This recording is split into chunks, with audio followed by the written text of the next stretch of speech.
তোমাকে এমন দেখাচ্ছে কেন? আর সাগরের কোনো খোঁজ পেয়েছো? হ্যাঁ, কি হয়েছে? আর তোমার কণ্ঠ এমন শোনাচ্ছে কেন? খবরটা এমন যে ঠিকমতো কথা বলতেও পারছি না। বাবা, সাগর কোথায়? সাগরে কিছু হয়নি তো? কি হলো বলছো না কেন? বলো না, সাগর কোথায়? সাগর আর এই পৃথিবীতে নেই। মানে, তুমি এসব কি বলছো? সাগরকে খুঁজতে গিয়ে জানতে পারলাম কালকে রাতে বৃষ্টির সময় আমাদের বাড়ির পাশে কারো অ্যাক্সিডেন্ট হয়েছে, আর সে সেখানেই মারা গিয়েছে। না, এটা হতে পারে না। এটাই হয়েছে তোর জন্য। সাগর মারা গিয়েছে। আমি বিশ্বাস করি না, আমার সাগর আমাকে ছেড়ে কোথাও যেতে পারে না। কথাটা বলে আরোহী অজ্ঞান হয়ে যায়। প্রায় আধা ঘন্টা পর আরোহীর জ্ঞান ফিরে আসে। আরোহী জ্ঞান ফেরার পর দেখে আরোহীর মার কোলে শুয়ে রয়েছে, আর আরোহীর বাবা তার পাশে বসে রয়েছে। আরোহীর মা বাবা আরোহীর উপর যতই রেগেছিল না কেন, মেয়েকে এমন অজ্ঞান অবস্থায় ফেলে রেখে চলে যেতে পারেনি। এখন তোর শরীর কেমন লাগছে? আমার শরীরের চিন্তা বাদ দাও বাবা। সাগর এখন কোথায়? আমাকে একটু সাগরের কাছে নিয়ে চলো। এখন আর সাগরের কাছে গিয়ে কি করবি? ছেলেটা যখন জীবিত ছিল তখন তো তার সাথে পশুর মতো ব্যবহার করেছিস। এখন গিয়ে আর কি লাভ? বাবা, এমন করে বলো না। আমাকে একটু সাগরের কাছে নিয়ে চলো না। সাগরের কাছে গিয়ে অন্তত সাগরকে শেষ দেখা দেখে ওর কাছে ক্ষমা তো চাইতে পারবো। তুই যা করেছিস তা কি ক্ষমার যোগ্য? তাছাড়া একটা লাশের কাছে গিয়ে ক্ষমা চাইলেও কি আর না চাইলেও কি? বাবা, আমি তোমার পায়ে পড়ি, তুমি একটু আমাকে সাগরের কাছে নিয়ে চলো। আরোহীর বাবার পা ধরে। তোর পা ধরতে হবে না, চল আমার সাথে, আমি তোকে সাগরের কাছে নিয়ে যাচ্ছি। আরোহীর বাবা মা আর আরোহী আমার লাশ দেখার জন্য বের হলো। অ্যাক্সিডেন্ট হওয়ার পর লাশটি যেখানে রাখা হয়েছে সেখানের ঠিকানা আরোহীর বাবা নিয়ে এসেছে। আরোহীর মা বাবা কেউ আমার মা আর বোনকে আমার মৃত্যুর কথা বলেনি। তারা ফোন করে কিভাবে বলবে সেইটাই তারা ভাবছে। দেখতে দেখতে তারা হাসপাতালে চলে আসলো। একজন তাদের লাশের কাছে নিয়ে গেল।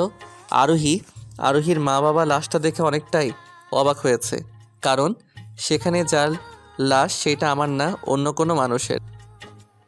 দেখেছো, আমি বলেছিলাম না আমার সাগরে কিছু হয়নি। সাগর আমাকে কখনো ছেড়ে যেতে পারে না। এইটা যদি সাগর না হয় তাহলে সাগর কোথায়? সাগর এখানে নেই মানে? সাগর এখনো জীবিত আছে। এমন তো না যে সাগরের মার কাছে চলে গেছে। হয়তো চলে গেছে।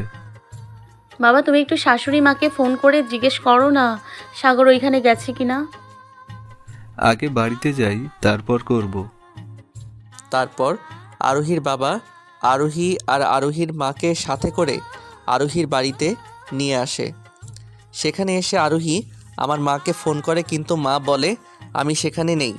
তার সাথে বলে দেয় আমার মা আর শ্রেয়ার সাথে কোনো ধরনের যোগাযোগ না করতে।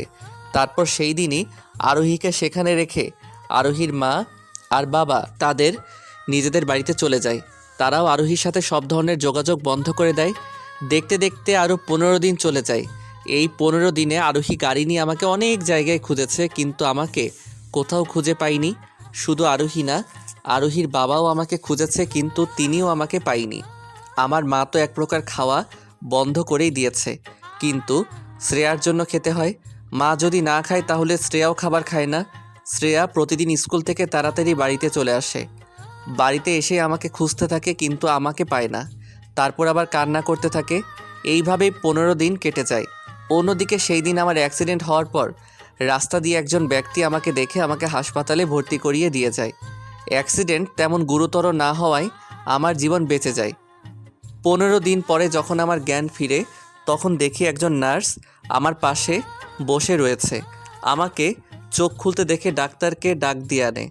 ডাক্তার আমাকে দেখে বলে আমি এখন সুস্থ আছি, আর নার্সকে বলে যায় আমার দেখাশোনা করতে। দেখতে দেখতে আরও 10 দিন চলে যায়। সেই নার্সটি আমাকে সবসময় দেখাশোনা করে, অনেক তাড়াতাড়ি সুস্থ করে দিয়েছে। নার্সটির নাম মিশু। আপনাকে অনেক ধন্যবাদ আমার সেবা করে এত তাড়াতাড়ি সুস্থ করিয়ে দেওয়ার জন্য।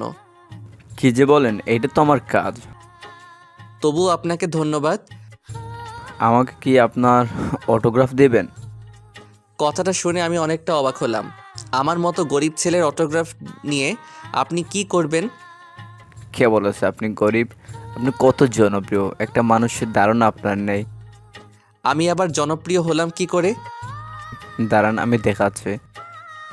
আচ্ছা, মিশু জানি কোথায় চলে গেল।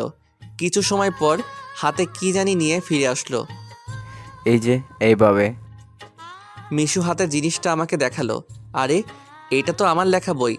অ্যাক্সিডেন্ট হওয়ার কিছুদিন আগে নাহিদ ও তার বন্ধুদের কাছে দিয়ে এসেছিলাম। তারা বলেছিল ছাপাবে, না হলে কোনো একটা মেলায় পাবলিশ করবে। আরে, এইটা তো আমার লেখা বই। আপনি কোথায় পেলেন? কিছুদিন আগে আমি এইটা একটা মেলা থেকে কিনেছি। ও, তার মানে তারা এইটা পাবলিশ করে দিয়েছে। হ্যাঁ, আপনি কি অনেক সুন্দর গল্প লেখেন। তাছাড়া আপনার গল্পগুলো থেকে আমি অনেক কিছু শিখতেও পেরেছি। ধন্যবাদ। এখন কিন্তু আমাকেও আপনার অটোগ্রাফ দিতে হবে। আচ্ছা, দিব। কিছু না মনে করলে একটা কথা জিজ্ঞেস করি। কি কথা? আপনার যখন চিকিৎসা হচ্ছিল তখন দেখলাম আপনার শরীরে অনেক মারের দাগ। সেই দাগগুলো কিসের? আরে, ওইগুলো কিছু না। আমাকে বলবেন না? এটা সরাসরি বললেই তো পারেন। আপনি এতদিন আমার এত সেবা করলেন, আপনাকে বলবো না তো কাকে বলবো? তাহলে বলেন ওইগুলো কিসের দাগ? আসলে আমি যেখানে কাজ করতাম সেইখানে কিছু ভুল হলে মানুষদের গরুর মতো মারে, তাই কয়েকবার আমাকেও মেরেছে। ও, এখন আমাকে অটোগ্রাফ দিন। আচ্ছা। শুধু মিশুকে অটোগ্রাফ দিলে হবে না, আমাদেরকেও দিতে হবে। আচ্ছা, দিব। তারপর সেখানে আরও 5 দিন থেকে বাড়িতে চলে আসি। বাড়িতে এসে দেখি আরোহী সোফায় বসে রয়েছে। চোখের নিচে কেমন কালো হয়ে গেছে। আগের থেকে কিছুটা কালো হয়েছে, তার সাথে অনেকটা শুকিয়ে গেছে। ম্যাডাম, আমাকে ক্ষমা করে দেন, আমার ভুল হয়ে গেছে।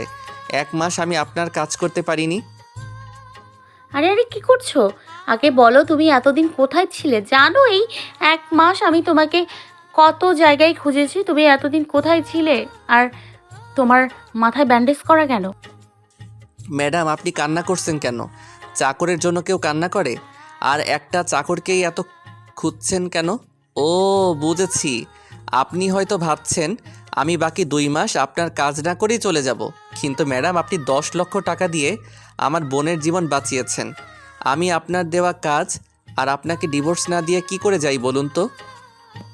ওই, তুই এত বেশি বোঝিস কেন? আমি কি একবার বলেছি তুই আমাকে ডিভোর্স দে? না, কিন্তু আমাদের মধ্যে তো এইটাই চুক্তি হয়েছিল, তাই বললাম। তোর চুক্তির কাঠায় আগুন। এখন বল তুই এতদিন কোথায় ছিলি? জানিস তোর চিন্তা করতে করতে আমি এতদিন ঠিক মতো ঘুমোতে পারিনি, খেতে পারিনি, মোট কথা কোনো কাজই ঠিক মতো করতে পারিনি। আমার কলার ধরে আরোহীর চোখের কোণে জল। আসলে ম্যাডাম, সেই দিন আপনাদের বাড়ি থেকে আসার পর রাস্তায় আমার অ্যাক্সিডেন্ট হয়েছিল। কি? তোর অ্যাক্সিডেন্ট হয়েছিল? কোথায় দেখি, কিভাবে হয়েছে? আরে ম্যাডাম, একটা চাকরের কি হলো আর না হলো তা দেখে কি করবেন? আর একবার যদি তুই নিজেকে চাকর বলেছিস তাহলে তোর জন্য ভালো হবে না, বলে দিলাম। চাকর যখন, তাহলে তো চাকরই বলবো। আর 1 মাস কাজ করতে পারিনি, আমার জন্য আপনার ঘুম খাওয়ায় সমস্যা হয়েছে। এর জন্য যদি আপনি আমাকে মারতে চান তাহলে আমাকে মারতে পারেন, আমি কিছু বলবো না। আমি আমার প্যান্টের বেল্ট খুলে দিলাম। আমি কি এতই খারাপ যে তোমার এই অসুস্থ অবস্থায়ও তোমাকে মারবো? আপনি কি নিজেকে ভালো মনে করেন? আমি জানি আমি ভালো না, কিন্তু এতটাও খারাপ না যে তোমার এই অবস্থায় আমি তোমার উপর অত্যাচার করব। তাছাড়া আমি তোমাকে ভালোবাসি। ভালোবাসেন? তাও আবার আপনি? আচ্ছা, ভালোবাসতে তো একটা মন লাগে। আপনার কি সেই মনটা আছে? আমার তো মনে হয় না আপনার কোনো মন আছে। এমন করে বলো না, আমার অনেক কষ্ট হয়। আপনি কষ্টের কি দেখেছেন? আপনি তো শুধু মানুষকে কষ্ট দিতেই পারেন। এমন করে বলো না, দয়া করে আমাকে ক্ষমা করে দাও। ছি ছি, এইটা আপনি কি করছেন? একজন চাকরের পা ধরছেন, এতে করে তো আপনার অপমান হবে। তাড়াতাড়ি আমার পা ছাড়েন। না, তুমি আগে আমাকে ক্ষমা করো, তারপরেই আমি তোমার পা ছাড়বো।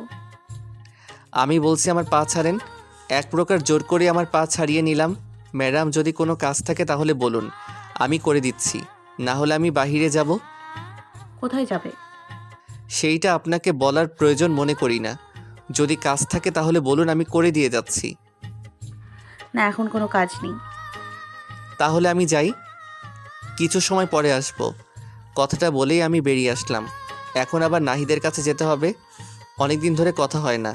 নাহিদের কাছে যাওয়ার পর নাহিদ আমাকে যা বলল তা শুনে আমি অনেক খুশি হলাম।